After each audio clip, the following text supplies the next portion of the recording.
What's going on, everybody? It's your boy, Danny the Bull, back with another live stream here in this pretty boring market. Everything's kind of, still sideways, boring, right? It's much more fun when everything is moving, the market's pumping, things are going up.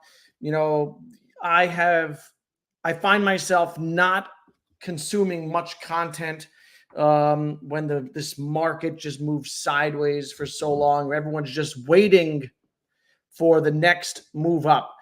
And that move up will come, I'm sure of it. Just a matter of when, right? So we're going to talk about the overall market. As always, we'll talk about your favorite altcoins. I'll talk about a couple that I bought this week and overall markets and strategy and coins and whatever you guys want to talk about. So as always, make sure you hit the comments, ask questions, and all that. G Money in the house. What's good? G Money. It's good to see you here. So let's get it started. And Bitcoin, 57.7 almost, still in this range. Couldn't quite close above 57 on the week on Sunday. And so 58 is now resistance. And, I think we wicked down to 53, which is the bottom of this range. I don't know if it was after Sunday, on Monday. We wicked down to 53. That seems to be holding pretty strong. We'll see if it continues to hold strong, but, nothing to see here. It's just Bitcoin continuing to move sideways in a range, and it's been in this range now since about February 29th, right? We hit an all-time high of 73K on March 13th, but, we've been consolidating since basically February within this range, sideways action, and it feels bearish at times, specifically when alts are bleeding against Bitcoin, which is what tends to happen, right, during these long consolidation periods. Alts bleed and Bitcoin dominance goes up. But over the grand scheme of things, you have to zoom out, right? When in doubt, zoom out. And if you look at earlier in the year, we were in a range of between 20 and 30K for like 4 or 5 months. So it's not uncommon to get these consolidation periods, which are ultimately bullish, because what's happening right now is Bitcoin is building out new price structure, new price history in this upper region, right? 50, 60K used to be, major resistance. It's turning it into support during this phase. So while it feels bearish at the moment, long-term, it's bullish. And my long-term thesis has not changed at all. I did some heavy buying last week when alts were, very low, and it felt like they could go lower, and maybe they can still go lower, right? That's the thing, is you don't know how low they can go or what's going to happen. So there are, 2 ways to go about it. One is to buy the dip, which is kind of my style. I'm a dip buyer in this, what I consider to be a macro bull market. I'll buy that dip. But other people, you could end up catching a falling knife in the short term if the dip keeps dipping, right? And so some people are concerned about that. And in that case, maybe you buy into, the next move up, right? Wait for, the move up and confirmation of a breakout, buy the breakout, right? So or you do nothing and just wait. But what you don't do is capitulate in times like this. If your overall thesis is we go up and to the right and there is an alt season, and that is absolutely my thesis. The stock market, again, today, S&P 500 above 5,600 for the first time, brand new all-time high. NASDAQ hit an all-time high for the 27th time this year, I want to say.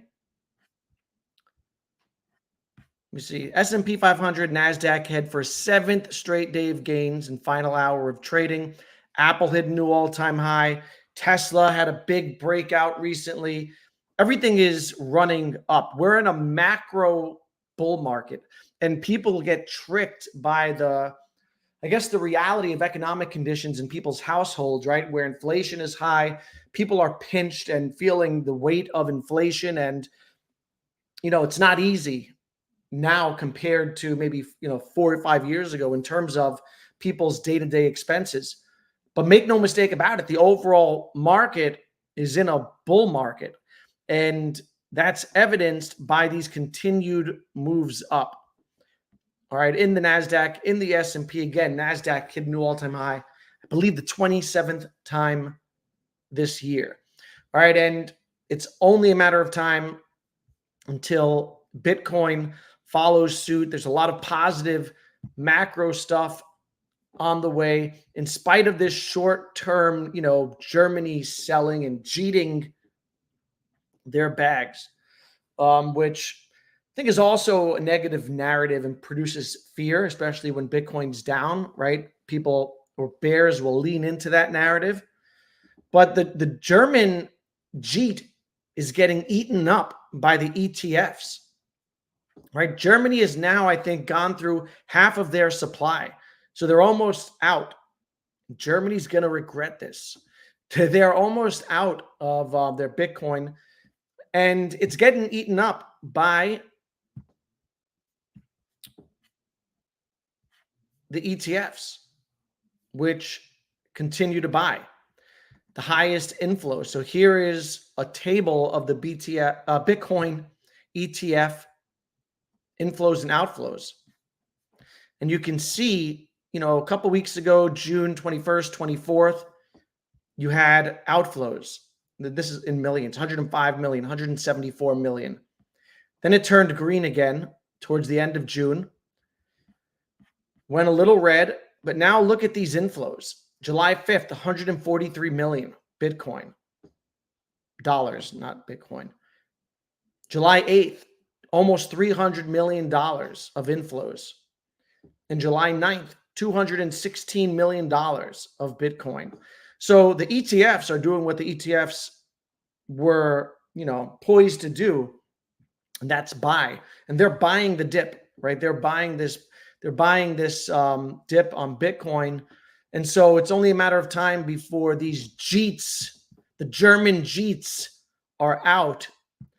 And, we regain 58, regain the 60,000 level, and then make a move up. And what happens after that. It gets violent in Bitcoin and in crypto. The volatility is a feature, not a bug. And people, it's hard to endure it. I'm numb to it. I've become numb to the volatility of crypto. But, the volatility is a feature, not a bug. If you like the volatility to the upside, which includes 10, 20, 100x gains, you have to be prepared to deal with the volatility to the downside, which can also be extreme, right? But, in a bull market, Bitcoin will drop 50%, 30%. That's not uncommon. We're gonna look at some data from last cycle. I looked at some alts to demonstrate how volatile these alts can be in a bull market, right? After halving. So we'll look at that. But, historically, July has been a very green month for Bitcoin. And maybe by the end of July, this turns green, right? Couple weeks, maybe it turns green. And then maybe we start a slow reversal at the end of summer. And then perhaps in the fall, we break out. We'll see. It's impossible to time when these things will happen, but the overall trend is up and to the right in all markets. We're past the halving, and Bitcoin is behaving as it does past the halving. So still bullish, still buying the blood on the streets, and it's my own blood in some of these. It doesn't feel good to buy when you're, I see the homie Frank in here, and I was chatting with Frank last week, and he was talking about buying the blood in Devi and how hard it is to pull the trigger on 24 cents because we were buying Devi over $1. It's hard, but you have to kind of get numb to it, and you're going to get it, Frank. You're going to get numb soon. You're going to get comfortably numb. All right. And after it pays off, you're going to be battle tested. But Devi, again, I liked it over $1, and now it's 24 cents. Today it hit 23 cents. And when it was over $1, people were saying, I wish I got it at 40 cents, which was the second round of the pre-sale. And that goes for anything, right? The people when Tectum went up to $45, people were saying, I wish, what's a good entry? I wish I could, will we get it for 20? I wish I got it at 10. And now Tectum was at $6, $7. Now it's at 8 again. We'll see if it comes back down. I bought a bunch of it at 8. I bought at 7. I bought at 6. And I doubled my bag of Tectum. And some of that money I got from consolidating some stuff that I'm not as convicted in, and I put it into stuff that I have higher conviction in. And then I freed up some new money, and I went hard. And I bought the blood. And I took the risk of catching a falling knife because maybe on chart, if you look at Tectum specifically, maybe it goes down to $4. Maybe Bitcoin breaks down to 53. Maybe it loses 53,000 and goes into the 40s. That's possible. What happens to Tectum? It goes to 4. And then I bought it at 6. And I lost 33% instantaneously. But I'm numb. I'm numb, Frank. And I try not to time things. And I DCA during times like this because if I overthink things, it drives me crazy. If I try to time things, it drives me crazy. That's me personally. If it drives you crazy to buy something and watch it go down more, then maybe you wait for confirmation. But point is, my feeling is this market's going to start cooking. It's just a matter of time. And when it does, anything that was bought, even if you bought Tectum at $20, you're not going to care so much once it's past, $45. It's like, think back to the bear market. And sometimes you need to create context for yourself. I was buying Solana at $25, $20. And then it went to the teens. And I bought more. Then it went to $8. And that sucked. But it was, in hindsight, that didn't suck. That was awesome. And I bought at $8. And then, time passed, market heated up, and Solana did a 20x, more than a 20x from $8. That was great. And I didn't quite mind. I didn't care that I bought Solana at $25 then. And so when the overall trend is up, you'll forgive yourself in the long run. Context and psychology is very important during times like this in the market. Whatever your thesis is, form your thesis, form your plan, and execute your plan. Try to do it without emotion. That is key. But good times are in front of us. And we're in a bull market. Fed Powell, Jerome Powell testified in front of Congress this week.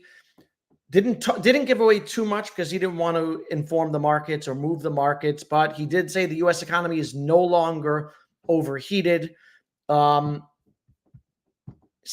data comes out tomorrow, core inflation numbers. That's going to be a key indicator for markets. Expect volatility. We'll see what happens if we beat expectations. Things are going to move. And forecasters are starting to expect rate cuts in September. So we'll see how it plays out if we get rate cuts in September. But if you think about all these things, we're post-halving, stock market is hitting new all-time highs, Ethereum ETF is on the way. It's only a matter of time. And then once momentum changes, it changes drastically. So, momentum breeds momentum, right? And that works both ways. When it's momentum to the downside, it will snowball. When it's momentum to the upside, it will skyrocket. And you have to prepare in advance for that. You don't want to be buying those green candles, right? You want to get well positioned. If you think that's going to happen, then you get well positioned before it happens. This way, when it happens, now you don't have FOMO. Now your pockets are full and now your plan is shifting from buying to selling. That's my mentality and how I am playing this market. Let's see who we got in the house.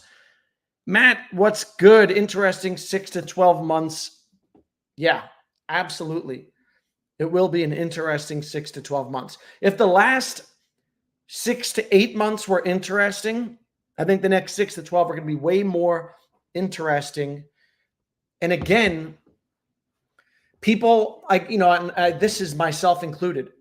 I deluded myself into thinking that we wouldn't have. I knew that there would be a pullback post-halving. I expected it. I didn't expect the alts to be this bloody. I deluded myself into thinking that, the ETF narrative was going, this time would be different because of the ETF narrative, and we wouldn't see that huge pullback in alts, but yet here we are. But it's still playing out historically as it has in the past. But the next 6 to 12 months are going to be fun. HG in the house. What's good? P hodling that Chuck bag. I'm still bullish on Chuck. And me and Jordan will be live with Chuck Boy tomorrow for Chuck's Crypto Roundhouse. So Ton Chain is an interesting one. And I'm not overly familiar with Ton Chain, aside from the fact that it was, created by the guy who created Telegram, and it's now a top 10 coin, and it's an ecosystem worth watching.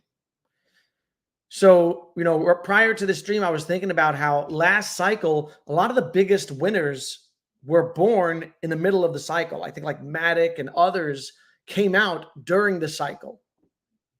Same thing's going to happen. New coins are going to launch. And we have these new ecosystems emerging that are hot. Base, Ton Network, Solana, which is not new, but it's a burgeoning ecosystem, right? That is fundamentally stronger this cycle than last cycle. And so one of the things that I bought was the official meme coin, not the unofficial meme coin of Ton, which is Redo, Resistance Dog, which had a big run up. And I was a little deterred at first from buying this. And I'll tell you why I bought it. And I didn't buy a lot. I'm DCAing. I started a small position, and I'll buy a little more. But Resistance Dog is the unofficial, meme coin, the main meme coin of Ton Network. And we know how that works, right? We know how, Brett being the #1 meme coin on Base, and Doge and Shiba and whatever, all the top meme coins on chain, Bonk for Solana, we know how they play out in the end, right? They end up going to billion-dollar market caps. Does that happen here? We're going to see, but it's interestingly positioned as the #1 meme coin on Ton, and Resistance Dog is the mascot of Telegram. And Telegram was founded by Pavel Durov. I don't know if I'm pronouncing that right. He also founded Ton Network. And so Resistance Dog was a meme coin created on the Ton Network. And let's look at the chart. Not ton. Let's go to Rito. Here we go. So it's at $78 million market cap. You see it ran up substantially from a penny all the way to $1.23. It was at $123 million market cap. But it's been holding this level strong since April. I didn't buy up here. I bought down here. And I'm going to look to add a little more here. And you might say that you missed the move on 78 million, and that's true. But I remember when my homie and friend G Money told me to buy Brett at, I don't know, that was in the, the channel member Telegram. G Money said there's a new coin, Brett, a new meme coin on Base. And this is when Base was not on anyone's radar, really. And I faded it and I passed on it. And we all know the history of what happened there. So point is, I'm not going to fade another, coin that has an opportunity to be the official meme coin or the unofficial meme coin, main meme coin of a network. And ton at the moment has gone up a ton. Here we go. 18 billion market cap? Yeah. $18 billion market cap. It's a top 10 coin now. Telegram's a big narrative. I think ton is going to be a pretty big narrative this cycle. I think it's smart to watch the ton ecosystem. I have not really paid attention to it too much. I don't know too much about what's going on there, but I'm going to learn and try to track things. But that's my story. Let me jump back into the chat. Uno is Sean in the house. What's good? Please change the subject away from Devi, please. Just bought more. When others are fearful, be greedy. Yeah. And Devi, man, that's been the hardest one for me. And part of the issue with Devi is that it was released. So it was released into the beast of the bull run, right? Into the run up. So it was released on February 8th when the markets alts were pumping. So, if it had released and came out during, the bear, people would have had plenty of time to buy down here and accumulate. But most people anyone who didn't buy this on pre-sale bought up here. And so they're absolutely killed. But that's what I tell myself to make myself feel better. But that's perspective. That's how I give myself perspective on it. Is it sucks because it was up here and I was buying, and I didn't buy the top, but I bought all, I would say I started buying over $1 and I bought all as high as $1.60. And then I was buying at 80 cents. 23 cents is crazy. It's low. It's cheap. It's $9 million market cap. Not accounting for dilution. But zoom out. And the narrative and, layer one, 8 million TPS, transactions per second. I think that my thesis has not changed. And so if my thesis hasn't changed, but the price has gone down drastically, I have no problem buying. So I gritted my teeth and I bought a bunch more. And we'll see how it plays out. Cock. Justin wants to talk about cock. Yeah, what is cock doing anyway? It has not been, I think it's an 80 million, 100 million market cap still. Pretty good. It'll get to $1 billion. I'm pretty sure. Do you ever feel that you're underexposed to memes? Are you worried they'll suck liquidity from utility tokens? So I did feel that I was underexposed to memes. It's hard to find a good meme, first of all. There's so many rugs. And it's hard, like Justin says, buying memes makes me sweat. I'm very comfortable in Chuck. I'm very close to everyone that's part of Chuck, though. And so I know that's not a rug. I know the liquidity and market cap is good. Will it perform? I don't know. We'll see. But it's hard for me to jump into another one that's a small market cap. But I'm trying. Something like Resistance Dog, I feel like now has made it, right? Once they make it to a certain level, the market takes them. And, if a coin can sustain that 50, $60 million market cap, if the community is strong, if, it's fundamentally strong for a meme coin, and there are fundamentals for memes, right? Then you can start looking at 100 million. And if it holds that and is strong at this time in the market, I think MAGA, it's going to go to $1 billion market cap. Ponky, which is a mistake on my part. Ponky, I bought very early. Someone in Telegram told me about Ponky. When it was close to launch, I put like $300 in on Ponky, probably down here in January.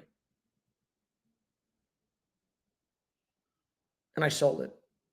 I sold it for I got bored and I wasn't following it. I liked the memes. I liked the content. It had run up and I didn't sell on the pump, and then it dumped. And like a lot of people, I saw it down here and it was just going sideways. I didn't know what was going on. And I sold into a utility token, right? I wanted more money to buy whatever I loved, TET, whatever it is. And I shouldn't have. I should just let it sit there, because look at it. That $300, when this goes to, it's a 200 million market cap, Ponky's going to get into the billions. It's on Solana. That $3,000 would have been 30,000 projected out if it goes to 3 billion. So I don't know what my point is there. My point is, I try to take these lessons and apply them to my future, how I behave in the future. Should have left it there. I passed up on Brett when G Money told me about it. Then I heard about Rido and I didn't pass it up. So I bought that. I bought a couple of other meme coins recently. I bought DJT, a Trump coin. No political perspective on that. Not for political reasons, just because Trump is very memeable and carries cultural currency, and the elections here, and it was said to have been launched by Baron Trump, right? And I'm pretty sure it was, based on the information I've seen. So I bought that, and I bought some Carlo, which is like a $5 million market cap. It's on base. I like the memes.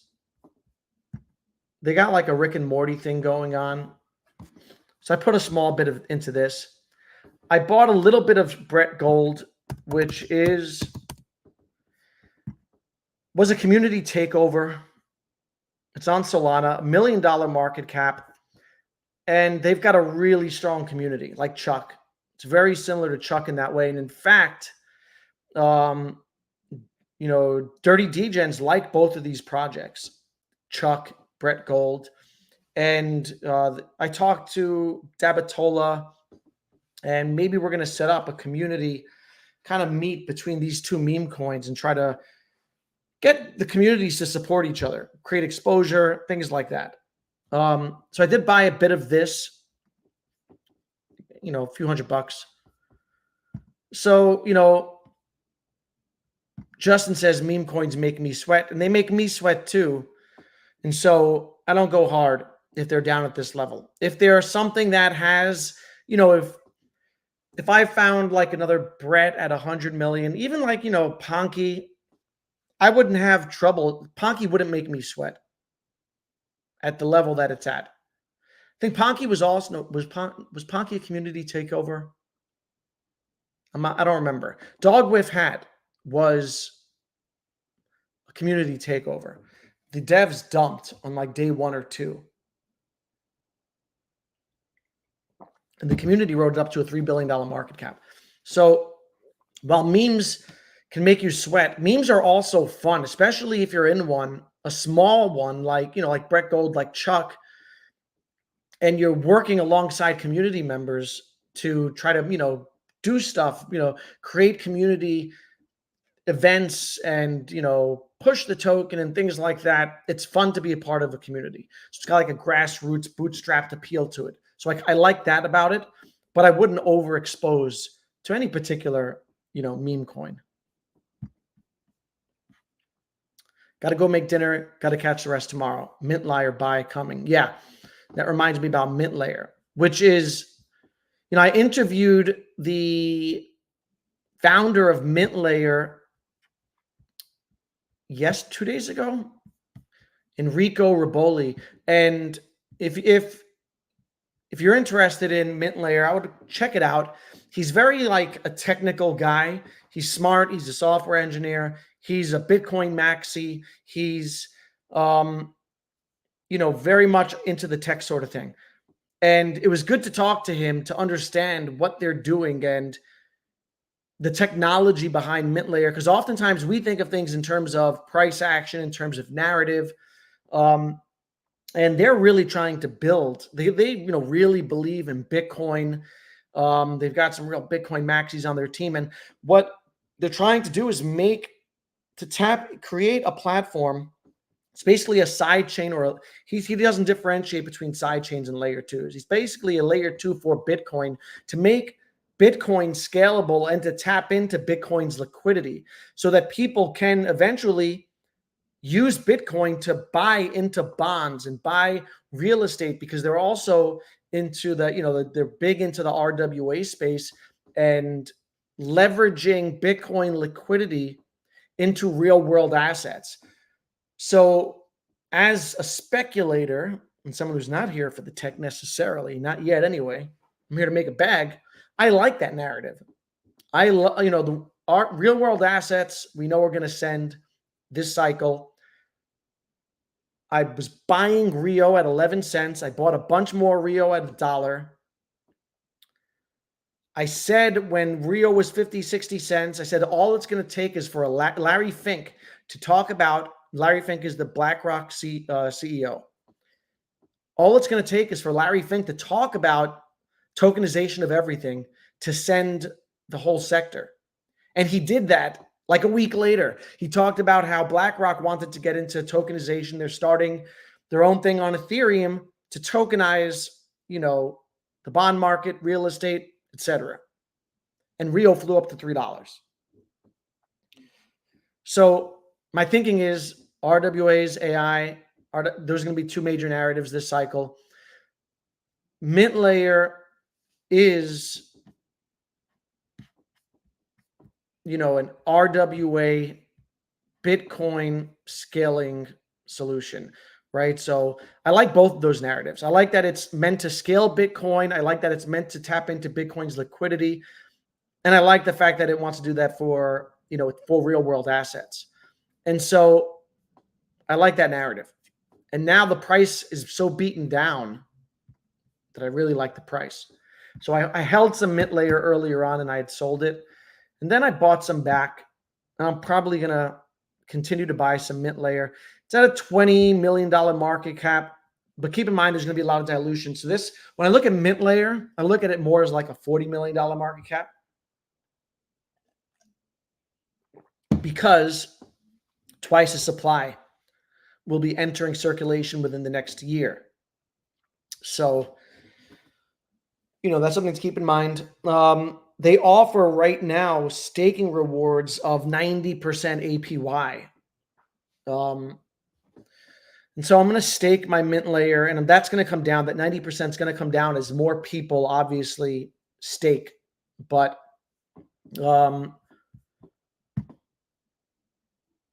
this is beaten down. This ran up.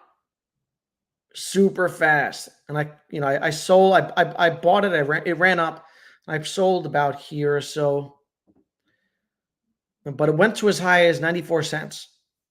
So it's about a 5x away from its previous all-time high.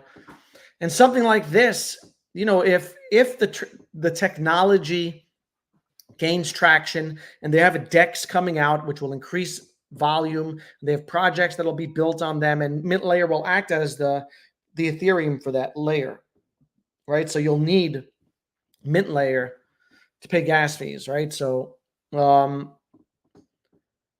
like this, I can see getting into that big market cap range. Will it happen? I don't know. We'll see. But it's a sound project, right? Tech-wise and narrative-wise. And so I did buy Mint Layer, and I'm going to continue to add into that now that my tech bag is full. Matt, I'm DCAing for the rest of my life. I have enough to pay off my house. Nice. Make sure you take your profits. Base Labs, can't wait for the takeoff. Me neither, brother.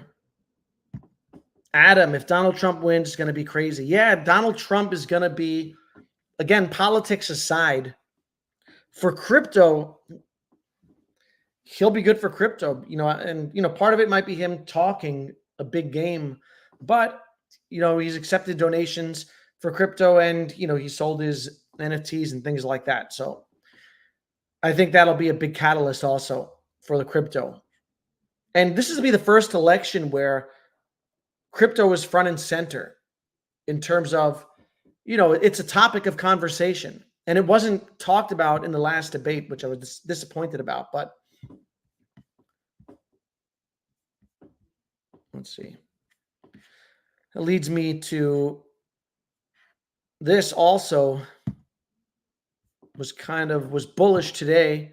If you didn't see, the CFTC chairman, Commodities Commission, stated that 70 to 80% of cryptocurrencies are non-securities, which is completely counter to Clown Gensler and the SEC.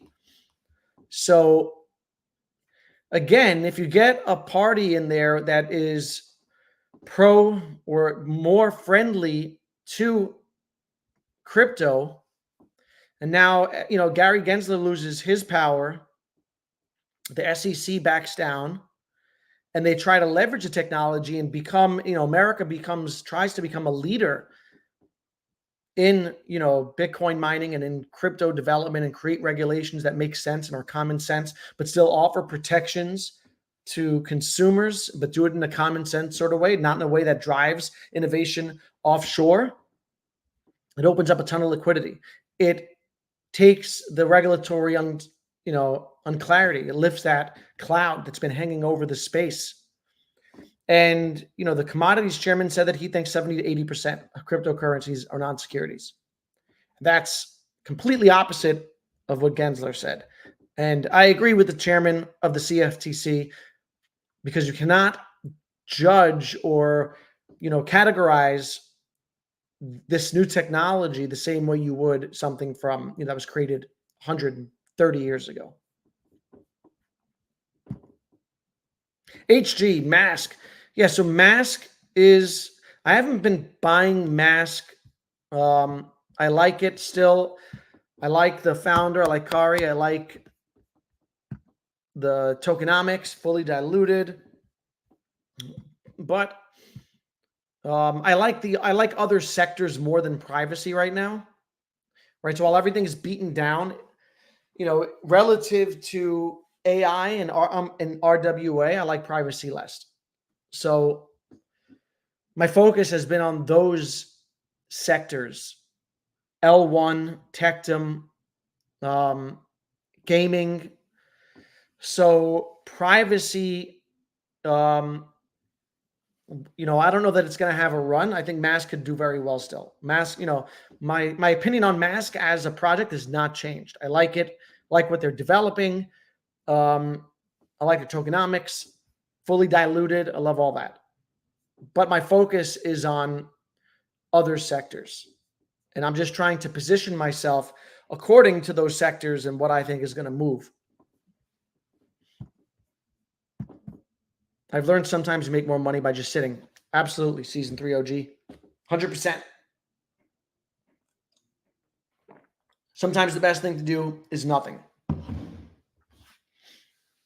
Which is why I typically don't move in and out of positions. Because when I do, it ends up like Ponking at 100Xs. Right? But I don't like moving in and out of positions for that reason. And when the market is down like it's been, if you're not buying because you have no funds or because you're scared and you don't want to lose money, sometimes the best thing to do is nothing.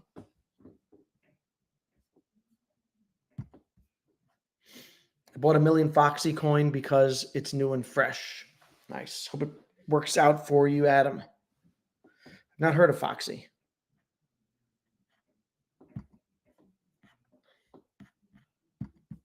Good to see everyone enjoy the pullbacks on good projects while you can. Yeah. And these pullbacks don't last forever. Right. Which is why, I wrote down a set of principles that I live by in terms of crypto that I invest by, because this game is so psychological and it will mind F you. Right. So one of them is don't be too greedy to the downside. Because these pullbacks aren't going to last forever. And if you liked Tectum at $40 and $20, I'm a buyer at 6. Let it go down to 4. I'll buy more. But, my nephew actually smart. Most time my nephew's dumb. This time my nephew was smart and he said, Uncle Danny, I want to buy some of this Tectum because I told him about it. So he was dying to get in at $6. And now but his money didn't clear on Coinbase. And he couldn't transfer it to Base Wallet. And now it's gone up to $8, over $8. And so now he's upset. Told him, relax. Maybe you'll get a chance. But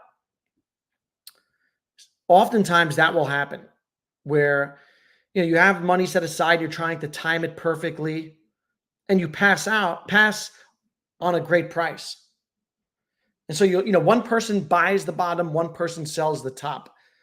Everything else is in between. And Ron, my good friend Ron, who's here. What's good, Ron? Ron called me DCA Danny. And that's exactly how I try to execute.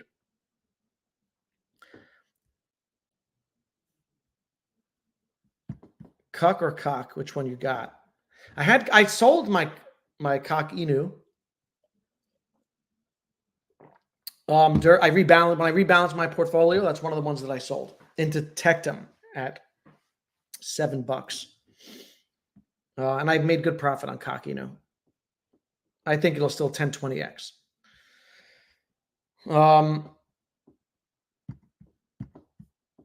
You're not riding the Trump train, Mar-a-Lago-verse? Imagine Trump wins and crypto goes colossal. It's going to be interesting, man, to see. There are so many positive things coming, potentially. Right? We'll see what happens. But I started working on this. I don't think I finished. Let me see if I can pull it up. No.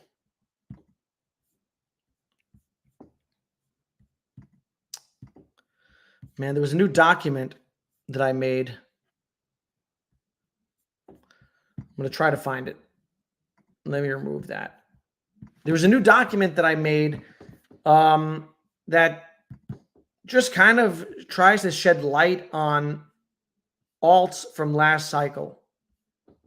So it's incomplete. I didn't get to finish it, but I found it. I think it's interesting to give context when things are down like this and you start losing hope or faith, or, that bear in you tells you that you should have sold, or that, maybe it's not coming back. I think it's important to look at historical, cycles for context. And for context, last cycle, in January of 2021, Decentraland Mana was 10 cents. It did a 20x within four months and went to $2, over $2 in May. Within 6 weeks, it then collapsed 70%, went down to 64 cents. All right, so similar to what we just saw. Look at Sandbox. January, 4 cents. End of March, 85 cents, a 21x. Collapsed to 19 cents, down 80%. Similar to what we're seeing now. Matic from 3 cents to $1.93, down to 73 cents, held up a little stronger. Sol, which was propped up by FTX and VC money, $3 to 56, down to 24, held up a little stronger. AVAX, $3 to $54. This is in a bull market, went down 80% to $10. 80%, like Tectum, like we're seeing with these other coins. And then zoom out to 5 months later. And they went to new all-time highs. So this is Mana. Did a 9x from after that pullback. Sandbox did a 40x off 19 cents to 753 all-time high. This is Matic. I didn't finish this. Did about a 4x to 268. Solana, we didn't know, did another 10x. And AVAX did a 12x off those pullbacks. So if, like Season 3 OG said, and you just did nothing and you held, not only would you have gone back to the previous all-time high, you would have 10x'd, 40x'd, etc. So it happens, it happened last cycle. It's happened this cycle.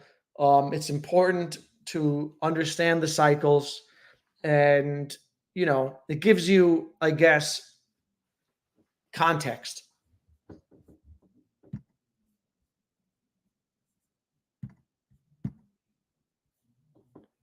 Yes, G Money, Ponky PTSD.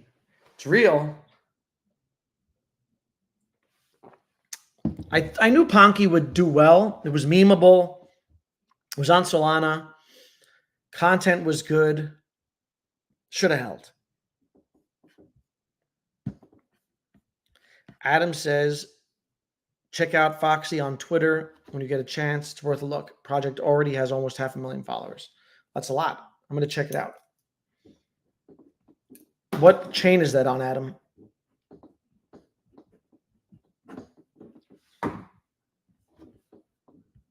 What do you think how high Mcade can go?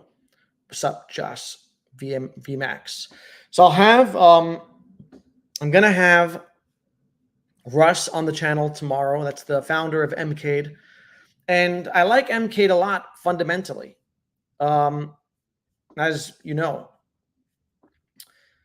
I like how they've overhauled their website. This was a bone I had to pick with them early on, right? When their website didn't really speak to what they did, but now it does. And it shows off all their partnerships, all the games that they host on their site. It's a gaming hub. They have their tournaments live now, which I almost won. I almost placed top 5, but I didn't. It's pretty much fully diluted. There's staking. There's all this stuff. And so it's got the ingredients to be a competitor, I think, with Naka. And I think Naka's going to the billions. Naka's holding strong Naka's down like 60% from all-time highs. It's holding up pretty strong relative to some others, down 80 to 90%. And I think Naka's going to go to, a couple billion market cap. And I think that Mcade has the potential to outperform Naka in terms of multiples, if not to surpass it in market cap. It can 20, 50x. I think I can see it getting to $500 million market cap, which would be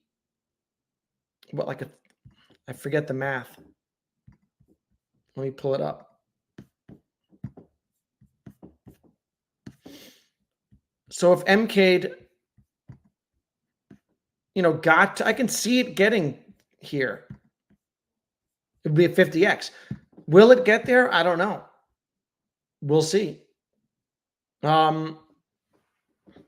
I can see it. I can see it clearing $1 billion. But, I think that would be super, super bullish. That would be 100x. I think there's a lot that has to go right for them. I think first and foremost is building out more, brand awareness, getting on the radar for, influencers, gamers, but they're uniquely positioned now on base because now they kind of stand out. I would think they would stand out more on base because, I don't see a bunch of gaming projects out there. And I know that Russ wants it. Like, he wants to be the best. He wants to beat Naka. And so we're going to see. I have no idea what happens with Mcade, but I know that it's got the ingredients to do well. And it's got the ingredients to be a 20x or a 50xer. But we'll see how high it goes. It's got to get confirmation from the market. Naka has that confirmation from the market. And so I'm fairly confident saying it'll get, cross a billy, but we'll see. I saw Russ. I didn't see the devs videos. Maybe I'll check it out. I saw Russ, displaying, giving an overview of Gangs of Metacadia. And so I like what they're building a lot. And it's that and Naka are my two biggest gaming bags. And I kind of use them as a hedge against each other. Well, Naka, I feel like, is kind of like a safer bet to do a 10x, 20x, because it has that market confirmation.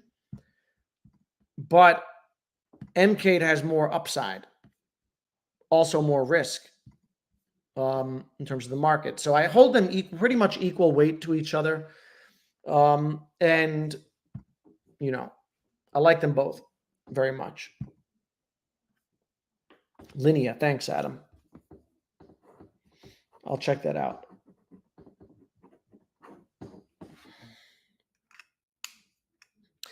But, I do think meme coins are they're not going anywhere. They're going to continue to be a major part of this cycle, like it or not. And they serve a place in the culture. The rugs are horrific, obviously, and give a black eye to the space. But when you get things like Bread and Doge and Shiba, those are they feel good.